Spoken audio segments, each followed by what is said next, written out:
So our theme for the month of July is living everyday wonder in relationships.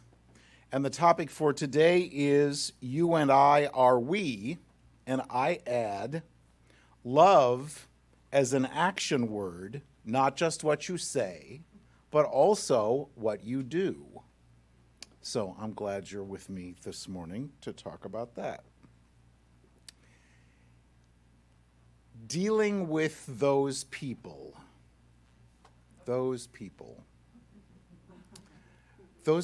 who look like us and act like us and talk like us and believe like us and vote like us and love like us, and those people who don't. How wonderful it is, and what a wonderful opportunity it is to bring and experience that love. Course in Miracles reminds us that everyone and everything leans toward us to bless us. Consider that. Everyone and everything leaning toward us, bringing us an amazing gift. And sometimes it's the gift of, we have a lot in common, and I want to sit down and talk for hours about what we have in common. And very often it is, we have nothing in common. And so I can offer compassion and understanding and, I don't like the word tolerance because you tolerate a rock in your shoe, welcoming kindness in our differences, because even though we come from different places and believe different things and have different backgrounds, each of us is part of the one. Each of us is the beloved. Because we come from different backgrounds and different experiences and different beliefs.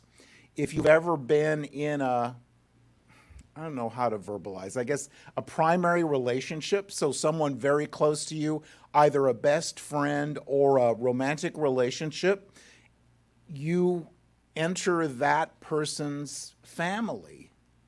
And you become part of theirs, ideally, and they become part of yours. And it could be that you all are very similar, and it could be that you all are very different. And you've heard me talk before about my experience with my late husband Jerry's family, who is still part of my family, and I visited with them last month, but in the middle of Appalachia in Kentucky. So completely different from opening presents on Christmas Eve instead of Christmas morning. What in the world is up with that? The baby Jesus would not be happy. And he would, actually, and it was wonderful, and it was just fine, but we always opened presents Christmas morning. Just all the differences and all the different culture and the different traditions and the different foods and all of that.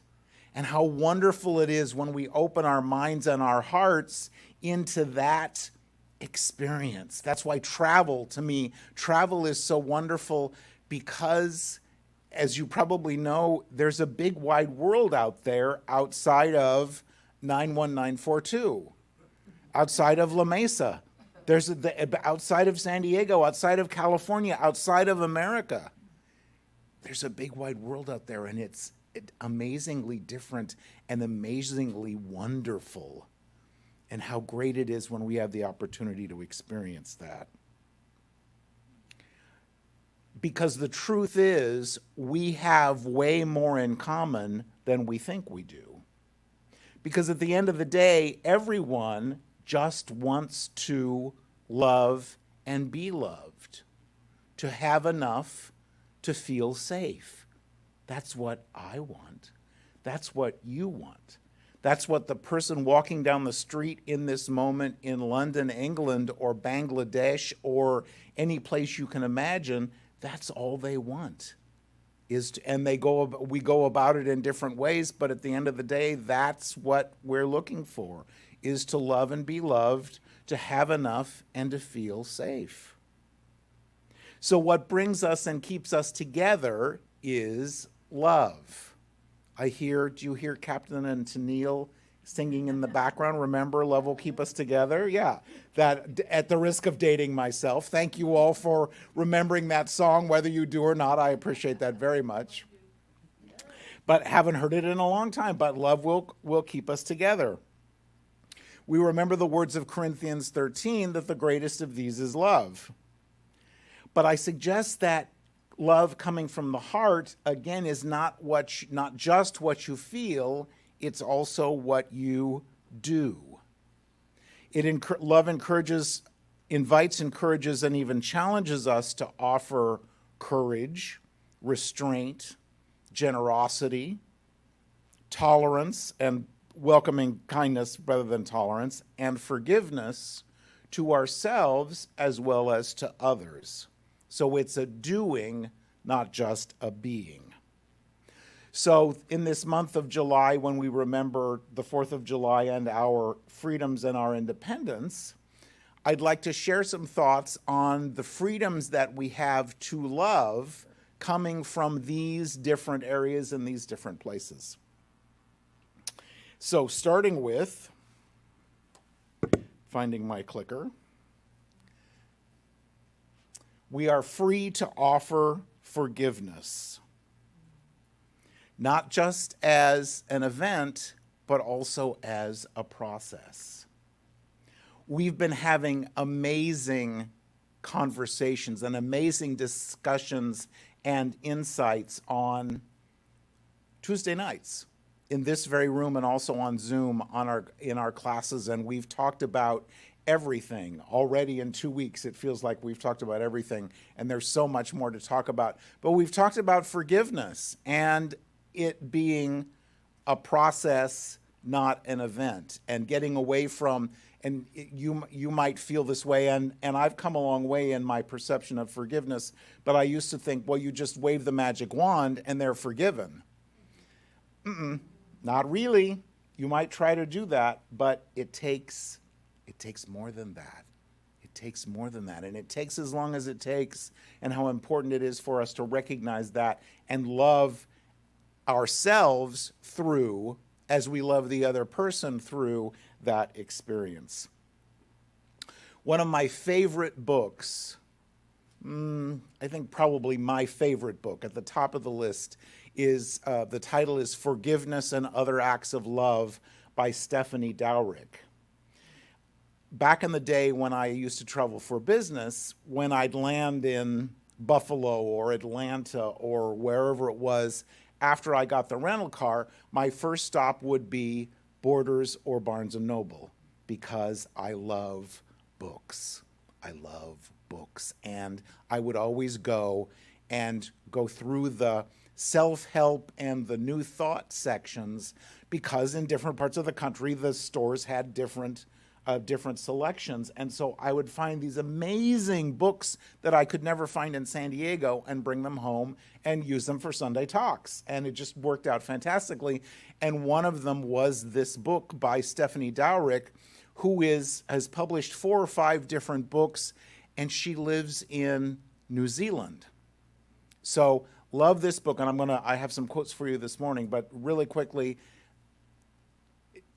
the universe and divine timing is just the most amazing thing, because completely out of the blue, I'm sitting in the office at my old church and the phone rings, and it's Stephanie's publicist calling to tell me that she's going to be in Southern California, and would we be interested in having her come and speak?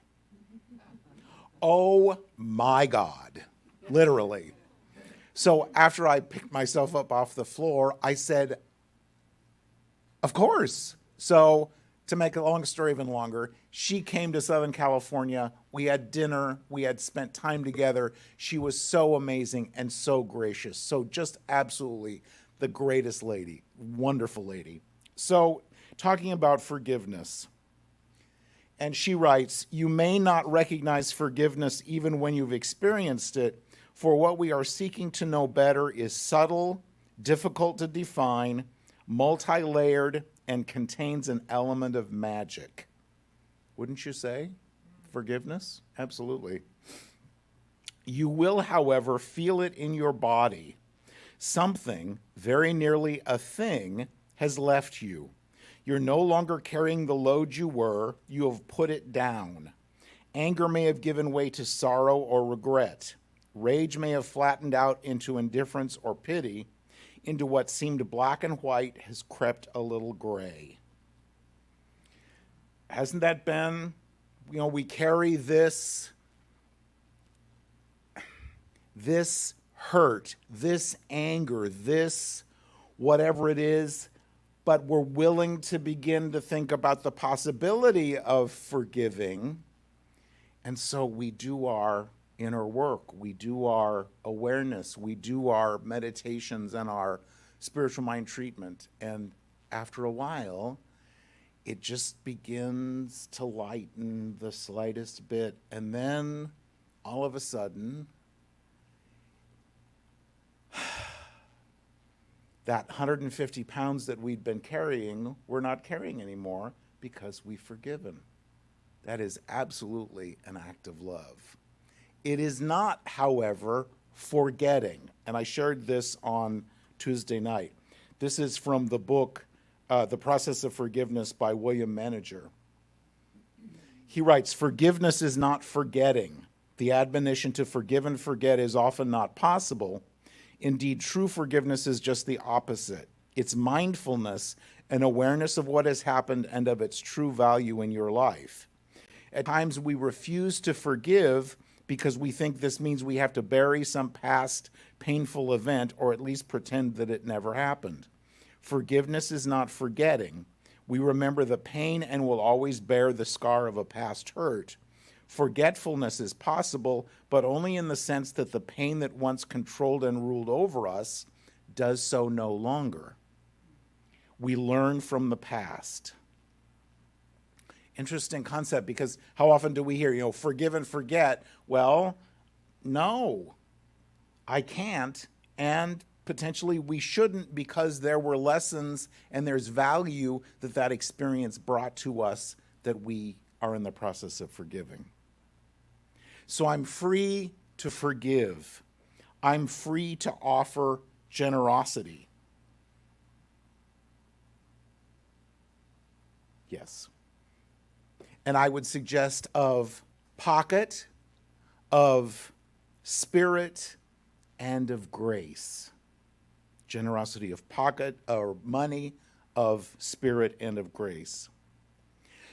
Because if I am the essence, expression, and experience of spirit, that means you must be too. Whether we want to admit that or not, you must be too. And so we do the namaste thing. We do that. The Christ presence within me recognizes the Christ presence within you. And that's all we need to know about that person. We don't need to know their political views or their background or their anything. All we need to know is, if I am the beloved, that means you are as well, without condition. Included in that grace can be the amazing gift of time. Take the phone, put it down, put it on vibrate or stun, or even better, turn it off, and spend time. How important that is, especially in these days. Because so often we need more than, and our beloveds, our dear ones, need more than a text, more than a hope you're doing okay, more than a 2-minute phone call. We need that time to just be together. One of my goals in 2020, is this 2022 already? Yes. One of my goals in 2022 is the list of people that I haven't seen in even well before the pandemic, and taking the opportunity to go and spend time with them. Not to say, this is not a bucket list. This is not to say that anybody's going to kick, but it's the opportunity to go and spend time with them. I have a dear, dear friend who's the senior minister for Spiritual Living of Greater Milwaukee, Wisconsin, and I'm going to be there next Sunday speaking and doing a workshop. And I've not been there in 6 years probably, for one reason and another. And so I so look forward to spending time with her and also seeing her congregation again. It's the greatest thing, how important it is for us to offer that time. And again, it doesn't necessarily mean you're going to get on a plane, but it's just taking that time to have coffee with someone, or to spend a few minutes or a few hours with someone in undivided attention, and whether they're having a situation or not. Equally important is giving ourselves that gift to spend time with ourselves. Well, every once in a while, I need to remind myself that God, the universe, created that amazing invention called the TV remote. It turns it on, and it turns it off. And so the dog and I can sit quietly and just be. I can sit quietly and feel.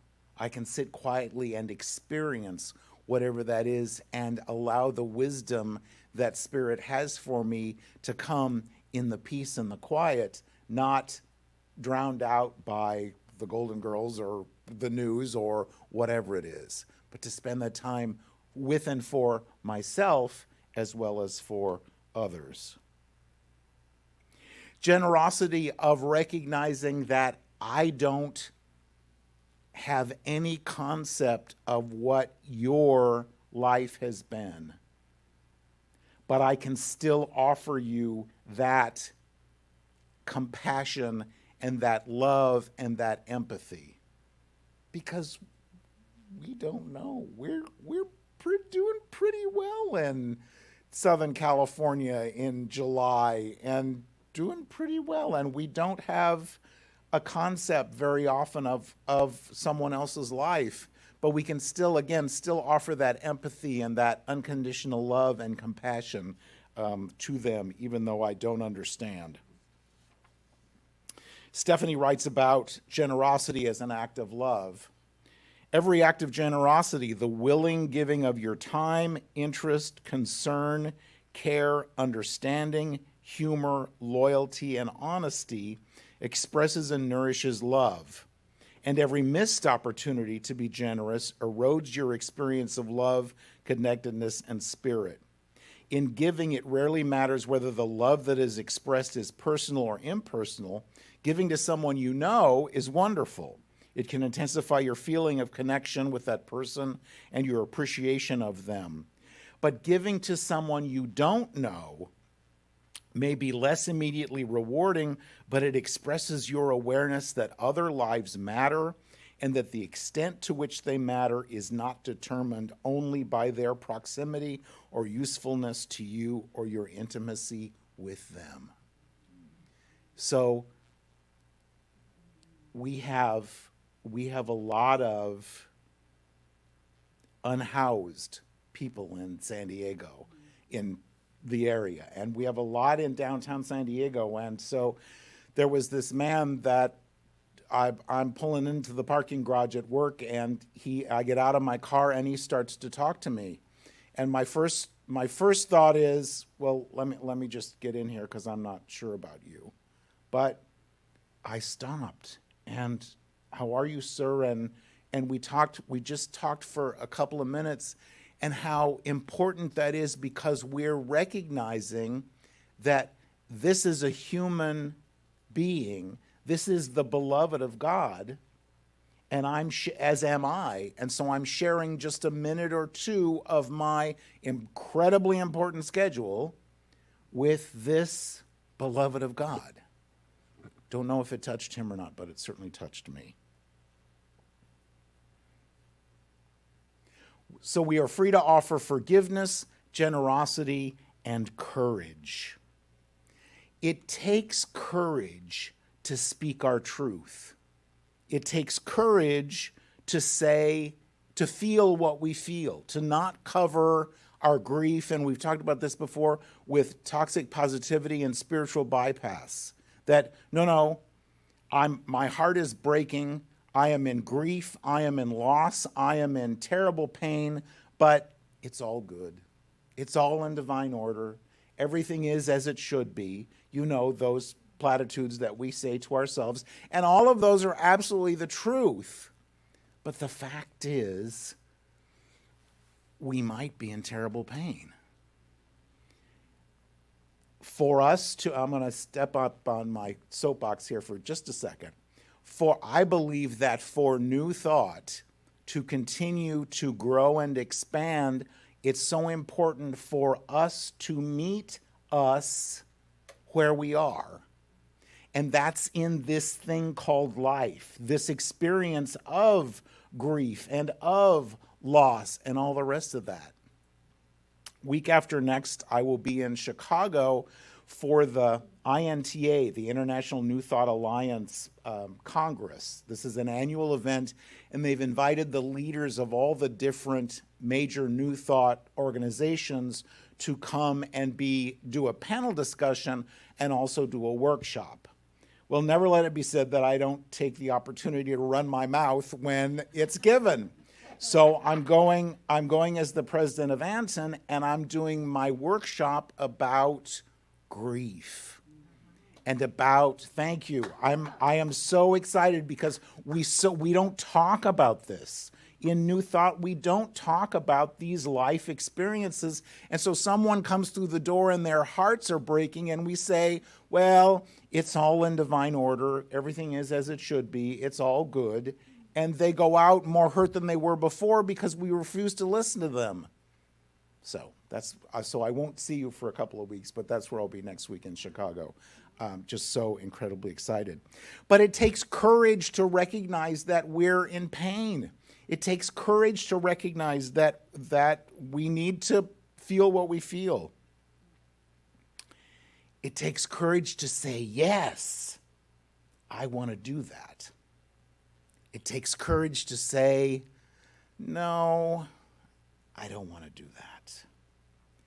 And it takes courage to say, I don't know. Don't tell them. But my topic for next Sunday in Milwaukee is the sacred I don't know. Because we do our spiritual mind treatment, we do our affirmative prayer, and so it is, and by God, no pun intended, that's going to manifest for us. But what happens when we're in a situation that we don't know? I know I'm going to be okay, but I don't know how to do this. I know I want a better job, better relationship, greater financial abundance. I don't know how the universe is going to bring that to me, but I know there's a way. So to be able to stay in that, I don't know, it takes courage.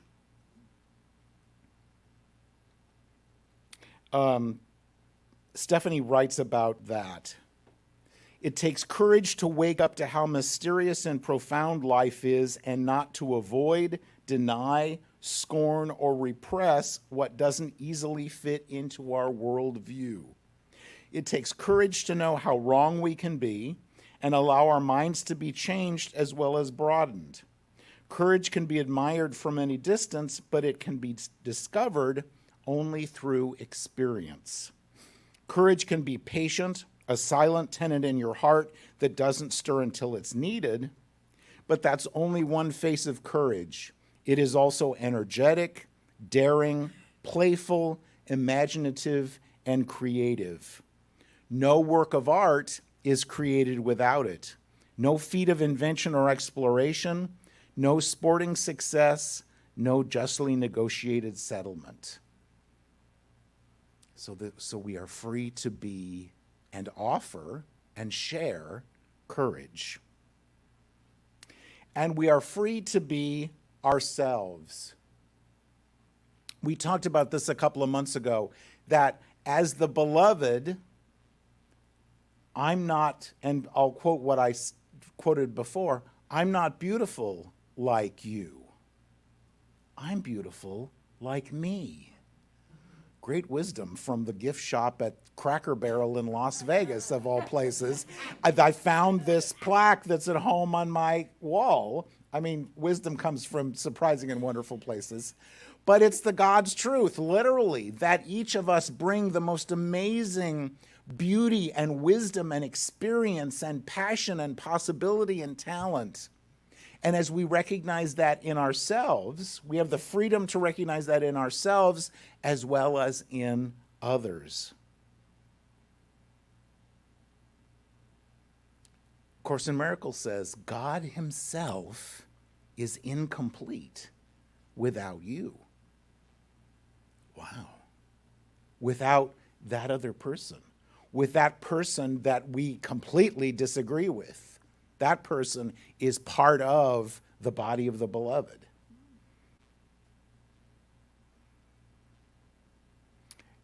So we have the opportunity this month, especially for Pride in San Diego, we have the opportunity to be ourselves.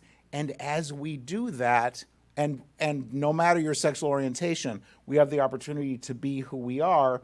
And as we do that for ourselves, we give other people permission to do the same. I am free to offer peace. Do you remember the John Mayer's song, Waiting for the World to Change? Do you remember that from several years ago? And if we watch the news, there's stuff going on out there. And if they would just stop, or if they would just start, or if they would just, whatever it is, while I'm entertaining anger and regret and resentment and all of those less than wonderful thoughts and emotions. So where does peace on earth start? We're going to sing it at the end of the service. Let it begin with me. So, yes, they need to stop doing that or start doing that, but oh, that we would recognize where there's that opportunity for us to offer peace, for us to bring peace.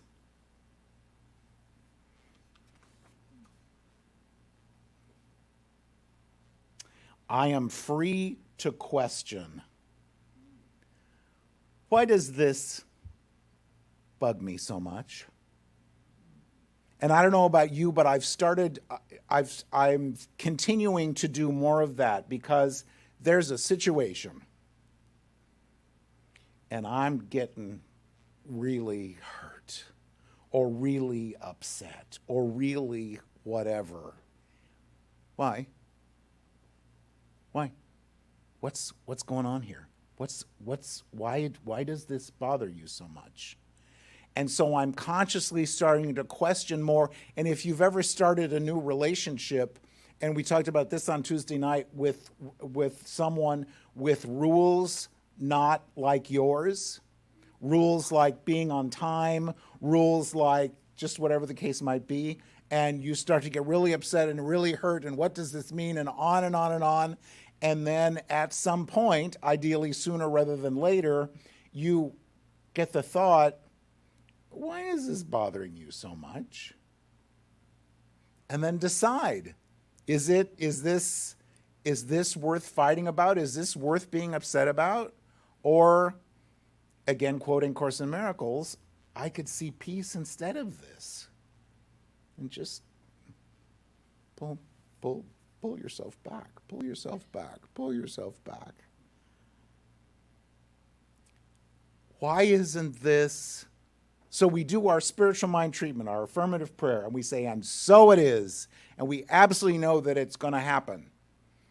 And the expanded income, there's going to be a check in the mailbox or something's going to happen and we're going to get that expanded income. And it doesn't. Or we're going to get whatever it is and we haven't yet. And we haven't yet.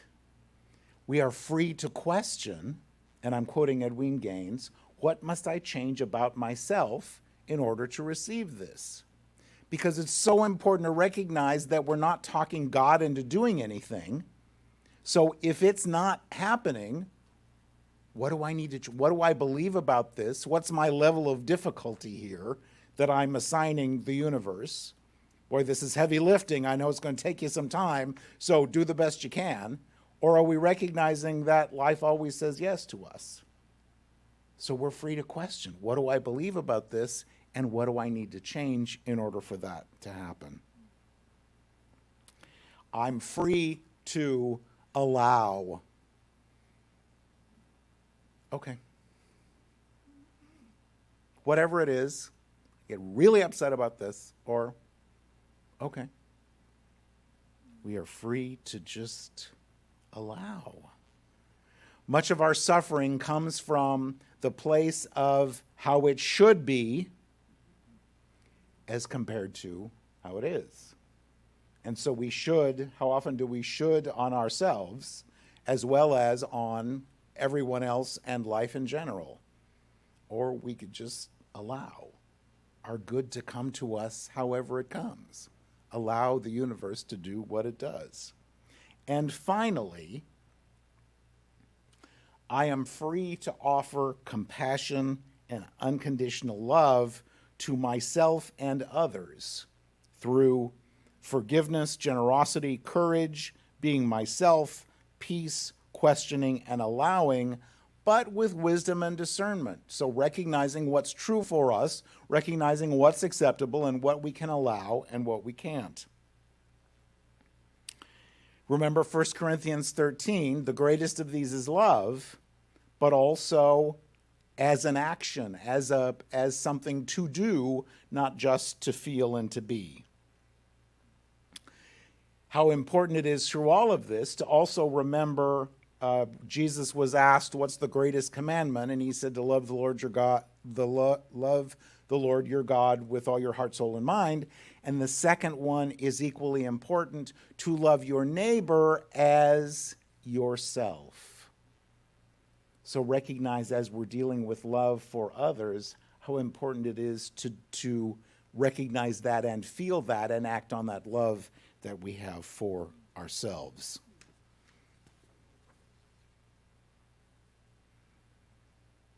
I want to close with a quote from Facebook. I love Facebook. We get just the most amazing wisdom, and there is that wonderful invention called scrolling. So if it's not something you want to see, just keep scrolling. Just keep scrolling. But this is one of my favorite quotes. Unless it is mad, passionate, extraordinary, and I would add inconvenient love, it is a waste of time. There are too many mediocre things in life. Love should not be one of those. So with that in mind, gets me every time. Why do I do that? Why do I make myself cry? So with that, thank you. Thank you so much. So with that in mind, join me in the light for just a moment.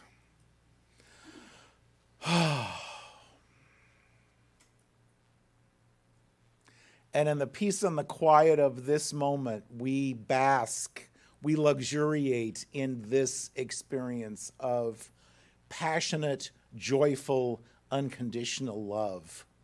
Recognizing that that's what the universe, what spirit, what life offers us in every moment of every day. And as we accept that and say, yes, thank you, and more, please, we offer that to others as well. We offer compassion, we offer wisdom, we offer courage, we offer all these things. And we move forward in being consciously conscious of what's important and what's not, what's valuable and what's not, and recognizing that this gift of love that we offer to others is constantly being returned to us in surprising and wonderful ways. So we move forward exercising our freedom to love. It is the greatest thing. And after all, that's what we're here for. So we give thanks for this day, for this beloved spiritual community, for the opportunity to be together. And together we say, and so it is. Thanks, everybody.